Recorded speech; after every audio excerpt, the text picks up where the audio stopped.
بسم اللہ الرحمن الرحیم۔ السلام علیکم۔ Welcome to my YouTube channel Iman Khan official. تمام ویڈیو اپڈیٹس کے لیے ہمارے چینل کو سبسکرائب کریں اور بیل نوٹیفیکیشن کو آن کریں تاکہ آپ کو تمام آنے والی ویڈیوز کی اپڈیٹ ملتی رہے۔ حضرت زکریا علیہ السلام کا مختصر تعارف۔ حضرت زکریا علیہ السلام اللہ تعالیٰ کے انبیاء علیہ السلام میں سے ایک نبی ہیں جنہیں اللہ تعالیٰ نے بنی اسرائیل کی طرف رسول بنا کر بھیجا۔ آپ علیہ السلام حلال روزی کمانے کے لیے بڑھئی کا کام کرتے تھے اور اسی پیشے سے معاش حاصل کرتے تھے۔ حدیث پاک صلی اللہ علیہ وآلہ وسلم۔ زکریا علیہ السلام بڑھئی کا کام کرتے تھے اور اپنے ہاتھ سے محنت کر کے روزی کماتے تھے۔ بڑھاپے تک آپ علیہ السلام کے ہاں کوئی اولاد نہیں ہوئی اور نہ ہی آپ علیہ السلام کو اپنی قوم میں نبوت کا کوئی سچا جانشین نظر آیا۔ حضرت زکریا علیہ السلام کا حضرت مریم علیہ السلام کی کفالت کرنا۔ حضرت مریم علیہ السلام کی والدہ کافی عرصے تک بے اولاد رہیں۔ آخرکار اللہ تعالیٰ کے فضل و کرم سے جب حمل ٹھہرا تو انہوں نے یہ نظر مانی کہ اللہ تعالیٰ مجھے جو بھی اولاد عطا فرمائیں گے میں اسے اللہ تعالیٰ کے مقدس گھر بیت المقدس کی خدمت کے لیے وقف کر دوں گی۔ ان کی خواہش یہ تھی کہ اللہ تعالیٰ انہیں بیٹا عطا فرمائیں گے، لیکن اللہ تعالیٰ کی مرضی، وہ جو چاہے عطا فرمائے۔ اللہ تعالیٰ نے انہیں بیٹی عطا فرمائی۔ بیٹی ہونے پر انہوں نے اس کا نام مریم علیہ السلام رکھا اور اللہ رب العزت سے عرض پیرا ہوئی کہ اے اللہ، میرے ہاں بیٹی پیدا ہوئی ہے۔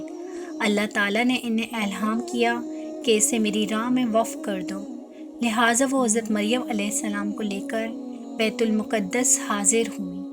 وہاں چند افراد تورات لکھ رہے تھے۔ ان میں سے ہر ایک نے حضرت مریم علیہ السلام کی کفالت میں خواہش ظاہر کی۔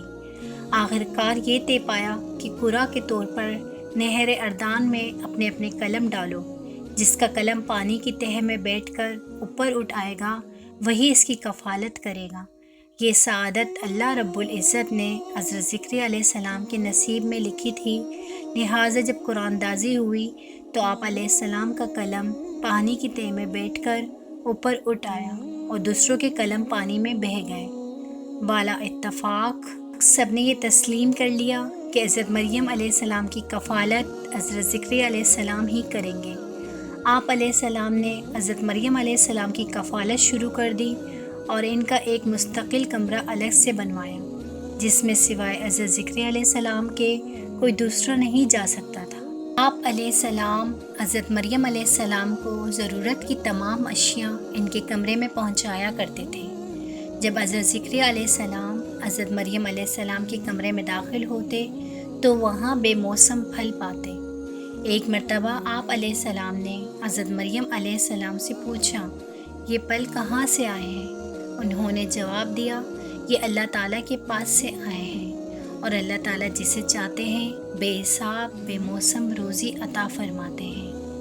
فرمان الہی ہے۔ ترجمہ: اللہ سن رہا تھا جب عمران کی بیوی نے کہا، اے میرے رب، میں نے اپنے پیٹ کے بچے کو تیرے لیے وقف کرنے کی نظر مانی ہے، میری طرف سے اسے قبول فرما، یقیناً تو خوب سننے والا، پوری طرح جاننے والا ہے۔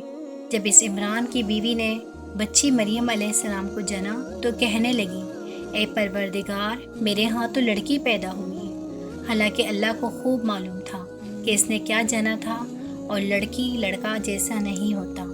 خیر، میں نے اس کا نام مریم رکھا ہے، میں اسے اور اس کی اولاد کو شیطان مردود سے آپ کی پناہ میں دیتی ہوں۔ پھر ان کے رب نے اسے بخوشی قبول فرما لیا اور اس کو بہترین طریقے سے پروان چڑھایا۔ زکریا علیہ السلام کو اس کا سرپرست بنایا۔ جب بھی زکریا علیہ السلام ان کے کمرے میں جاتے، ان کے پاس کھانے کی چیزیں پاتے تو ان سے پوچھتے، اے مریم، یہ رزق تمہارے پاس کہاں سے آیا؟ وہ جواب دیتی کہ یہ اللہ کے پاس سے آیا ہے، یقیناً اللہ جسے چاہتا ہے بے حساب رزق دیتا ہے۔ حضرت زکریا علیہ السلام کی اولاد کے حصول کے لیے دعا۔ جب حضرت زکریا علیہ السلام نے حضرت مریم علیہ السلام کے پاس بے موسم پھل دیکھے تو آپ علیہ السلام کے دل میں بھی اولاد کی خواہش شدت سے پیدا ہوئی۔ اس وقت اگرچہ آپ خود بھی بوڑھے، کمزور اور ہڈیوں کا ڈھانچہ بن چکے تھے، آپ علیہ السلام کے سر کے بال بھی سفید ہو چکے تھے اور بیوی بھی بوڑھی اور بانجھ تھی، مگر پھر بھی آپ علیہ السلام اللہ تعالیٰ کی رحمت سے نا امید نہیں ہوئے اور چپکے چپکے اللہ تعالیٰ سے اولاد کے لیے دعائیں مانگی۔ فرمان الہی ہے۔ ترجمہ: اے میرے پروردگار، مجھے اپنے پاس سے پاکیزہ اولاد عطا فرمائیے، بے شک آپ ہی دعا کو سننے اور قبول کرنے والے ہیں۔ ترجمہ: اے میرے رب، بس مجھے اپنے پاس سے ایک وارث لڑکا عطا فرمائیے۔ ترجمہ: اے میرے پروردگار، مجھے تنہا نہ چھوڑیے، آپ تو سب سے بہتر وارث ہیں۔ حضرت زکریا علیہ السلام کی دعا کی قبولیت۔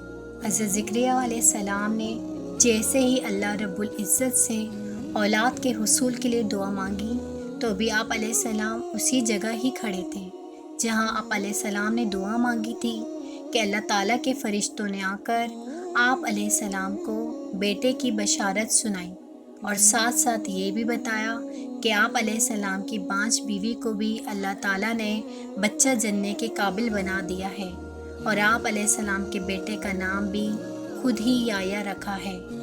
فرمان الہی ہے۔ فرشتوں نے انہیں زکریا علیہ السلام کو آواز دی جب وہ کمرے میں کھڑے نماز پڑھ رہے تھے کہ اللہ تمہیں یحییٰ بیٹے کی یقینی خوشخبری دیتا ہے جو اللہ کے کلمہ عیسیٰ علیہ السلام کی تصدیق کرنے والا، سردار نفس پر قابو پانے والا، نبوت والا اور نیک لوگوں میں سے ہوگا۔ یہ آپ کے رب کی رحمت کا ذکر ہے جو اس نے اپنے بندہ زکریا علیہ السلام پر کی تھی جب انہوں نے یعنی زکریا علیہ السلام نے اپنے رب سے چپکے چپکے دعا مانگی تھی کہ اے میرے پروردگار، میری ہڈیاں کمزور ہو گئیں اور بڑھاپے کی وجہ سے بال سفید ہو گئے ہیں، لیکن میں آپ سے دعا مانگ کر کبھی محروم نہیں رہا اور مجھے اپنے پیچھے اپنے رشتہ داروں کا ڈر ہے اور میری بیوی بھی بانجھ ہے، بس آپ مجھے اپنے پاس سے وارث ایک لڑکا عطا فرمائیے جو میرا اور یعقوب علیہ السلام کے خاندان کا وارث بنے، اور اے میرے رب، اسے ایک پسندیدہ انسان بنانا۔ اللہ نے فرمایا، اے زکریا علیہ السلام، ہم آپ کو ایک لڑکے کی خوشخبری دیتے ہیں جس کا نام یحییٰ ہوگا، اس سے پہلے ہم نے اس کا ہم نام کسی کو نہیں بنایا۔ حضرت زکریا علیہ السلام کا بیٹے کی خوشخبری ملنے پر اظہار تعجب۔ جب اللہ رب العزت نے حضرت زکریا علیہ السلام کو اپنے فرشتوں کے ذریعے بیٹے کی خوشخبری سنائی تو آپ علیہ السلام کو بڑا تعجب ہوا کہ میں خود بھی بوڑھا ہو چکا ہوں اور میری بیوی بھی بانجھ ہے، اب اولاد کیسے ہوگی؟ اور آپ علیہ السلام نے اللہ تعالیٰ سے اس پر کوئی نشانی مقرر کرنے کی درخواست کی۔ اللہ تعالیٰ نے نشانی یہ مقرر فرمائی کہ 3 دن اور 3 رات تک آپ لوگوں سے بات نہیں کر سکو گے، صرف اشاروں سے بات کو سمجھا پاؤ گے۔ فرمان الہی ہے۔ ترجمہ: زکریا علیہ السلام تعجب سے کہنے لگے، اے میرے رب، میرے ہاں بچہ کیسے ہوگا؟ میں تو بالکل بوڑھا ہو گیا ہوں اور میری بیوی بھی بانجھ بچہ جننے کے قابل نہیں ہے۔ جواب ملا، اسی طرح اللہ جو چاہتا ہے کرتا ہے۔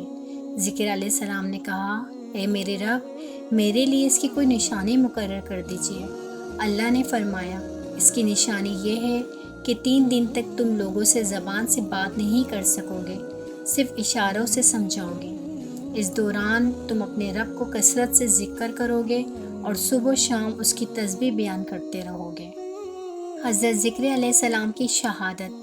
یہودی چونکہ آپ علیہ السلام کے بہت زیادہ مخالف تھے، انہوں نے آپ علیہ السلام کو قتل کرنا چاہا۔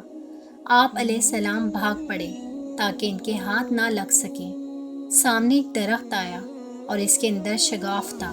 آپ علیہ السلام اس درخت میں گھس گئے اور اس درخت کا شگاف بند ہو گیا۔ یہودی آپ علیہ السلام کے قدموں کا پیچھا کرتے ہوئے جب درخت کے پاس پہنچے تو دیکھا کہ قدموں کے نشان آگے نہیں جا رہے، تو انہوں نے اس درخت پر ہی آرا چلا دیا۔ جب آرا زکریا علیہ السلام کی پسلیوں تک پہنچا تو آپ علیہ السلام کے منہ سے کررانے کی آواز نکلی۔ اللہ تعالیٰ نے آپ علیہ السلام پر وحی فرمائی کہ اگر آپ کا کررانا بند نہ ہوا تو میں پوری زمین کو تمام مخلوقات سمیت الٹ کر تباہ کر دوں گا، اگر آپ نے صبر سے کام لیا تو میں ان یہود پر اپنا غضب نازل کروں گا۔ چنانچہ آپ علیہ السلام کے جسم مبارک کے 2 ٹکڑے کر دیے گئے۔ آپ علیہ السلام نے صبر سے کام لیتے ہوئے جامع شہادت نوش فرمایا اور زبان سے اف تک بھی نہ کیا۔ دوستو، ہم امید کرتے ہیں ہماری آج کی ویڈیو آپ کو پسند آئی ہوگی۔ ہمارے چینل کو سبسکرائب کریں، اس ویڈیو کو زیادہ سے زیادہ شیئر کریں اور آنے والی ویڈیو تک اپنی میزبان ایمان خان کو اجازت دیجیے۔ اللہ نگہبان، فی امان اللہ۔